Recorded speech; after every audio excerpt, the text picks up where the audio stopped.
এখন শুনবেন আজকের গুরুত্বপূর্ণ খবরের শিরোনাম। সিরিয়ায় পরমাণু হামলা চালিয়েছিল ইসরায়েল। পাঞ্জাবে কৃষক আন্দোলন বাতিল 221 ট্রেন। ইসরায়েলে দখলকৃত আল কুদসে পানি সংকট চরমে। আসাদ মিত্র ইরান ও রাশিয়ার সঙ্গে সম্পর্কয়ন নিয়ে যা বললেন আল সারা। সিরিয়ায় রাজধানীতে ইসরায়েলি বিমান হামলায় নিহত 11। ফিলিস্তিনদের কাজ দখল করেছে ভারতীয়রা। সিরিয়ায় পরমাণু হামলা চালিয়েছিল ইসরায়েল। পশ্চিম এশিয়ায় পরমাণু হামলা যুদ্ধ বিধ্বস্ত এলাকায় এবার ছড়ালো তেজস্ক্রিয়তার আতঙ্ক। অভিযোগের তীর ইসরায়েলের দিকে। সত্যি সত্যি তারা পরমাণু হাতিয়ার ব্যবহার করে থাকলে ভূমধ্যসাগরের তীরের বিশাল এলাকা যে মিত্রের স্তূপে পরিণত হবে তা বলাই বাহুল্য।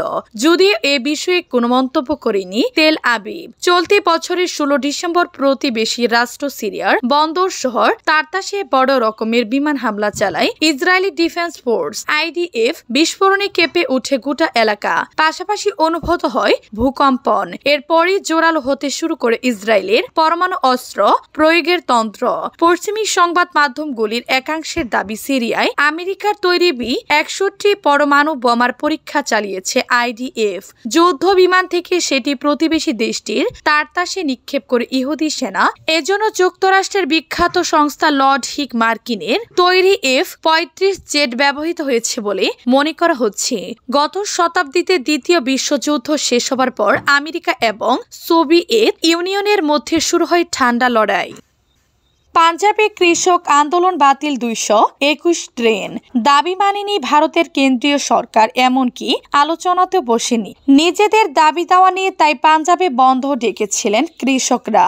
সোমবার সেই বন্ধের প্রভাব পড়ল পাঞ্জাবের বিভিন্ন জায়গায়। কৃষকদের বিক্ষোভের কারণে 221টি ট্রেন বাতিল করা হয়েছে। অবরুদ্ধ রাস্তাঘাট।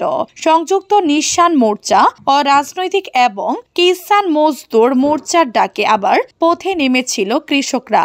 ওই দুই সংগঠন আগে জানিয়েছিল সোমবার সকাল 7টা থেকে বিকেল 4টা পর্যন্ত তারা বন্ধ পালন করবে। চিৎকার সহ জরুরি পরিষেবার ক্ষেত্রে ছাড় দেওয়া হয়েছে।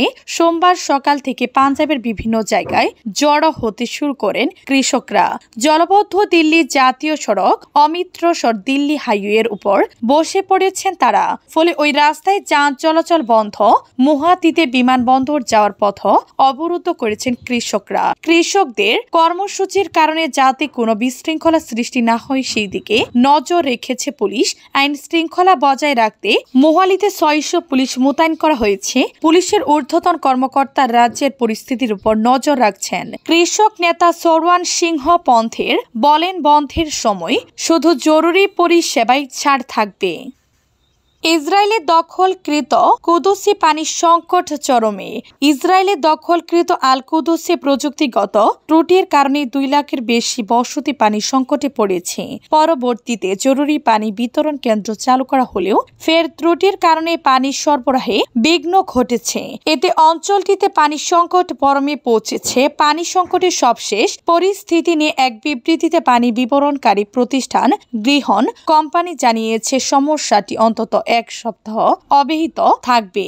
সাম্প্রতিক মাসগুলিতে ইসরায়েলি অধিকৃত অঞ্চল জুড়ে পানি বিভ্রান্তের বিষয়ে ইহুদিবাদী শাসনের মেকুরট কোম্পানি সিও এক সাক্ষাৎকারে বলেছেন, সরকারকে তার অবকাঠামো লক্ষ্য করে ক্ষেপণাস্ত্র এবং সাইবার আক্রমণ সহ বিভিন্ন জরুরি অবস্থানের জন্য প্রস্তুত থাকতে হবে।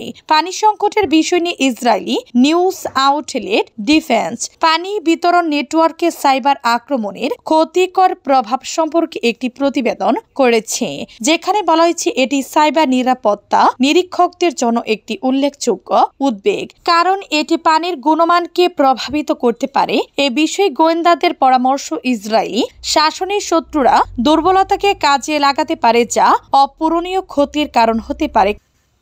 আসাদ মিত্র ইরান ও রাশিয়ার সঙ্গে সম্পর্কয়ন নিয়ে যা বললেন আল সারা। ক্ষমতাচ্যুত বাশার আল আসাদ সরকারের ঘনিষ্ঠ মিত্র হিসেবে বিবেচিত ইরান এবং রাশিয়ার সঙ্গে সম্পর্ক চান সিরিয়া ডি ফ্যাক্টো কার্যত নেতা আহমেদ আল সারা, যিনি তার আগে আবু মোহাম্মদ আল জুলানি নামে পরিচিত ছিলেন। চলতি আসাদ সরকারের পতনের পর তিনি এই প্রথম যৌথভাবে ইরান ও রাশিয়ার সঙ্গে সম্পর্কয়ন নিয়ে মন্তব্য করেছেন। সৌদি মালিকানাধীন আল আরাবিয়া টেলিভিশন চ্যানেলের সঙ্গে সাক্ষাৎকারে আল সারা বলেন, তিনি ইরান এবং রাশিয়ার সঙ্গে সম্পর্ক চান, তবে তিনি জোর দিয়ে বলেন কোন সম্পর্ক অবশ্যই পারস্পরিক সম্মানের এর ভিত্তিতে হওয়া উচিত। তেহরান এবং মস্কোর সাথে ভবিষ্যতের যে কোনো সম্পর্কের গভীরতা নিয়ে সিরিয়ার নতুন শাসকের পদক্ষেপগুলো পশ্চিম বিশ্ব নিবিড়ভাবে পর্যবেক্ষণ করেছে।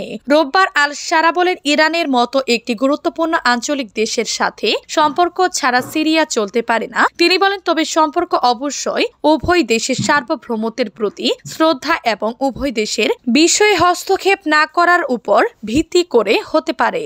সারা তেহরানকে তার আঞ্চলিক নীতি এবং হস্তক্ষেপ পূর্ণ বিবেচনা করার আহ্বান জানিয়েছে। তার দাবি, আসাদকে ক্ষমতাচ্যুত করার লড়াইয়ের সময় বিদ্রোহী বাহিনী ইরানি সেনাদের রক্ষা করেছিল, যদিও বিদ্রোহীরা জানত যে ইরান আসাদের প্রধান সমর্থক।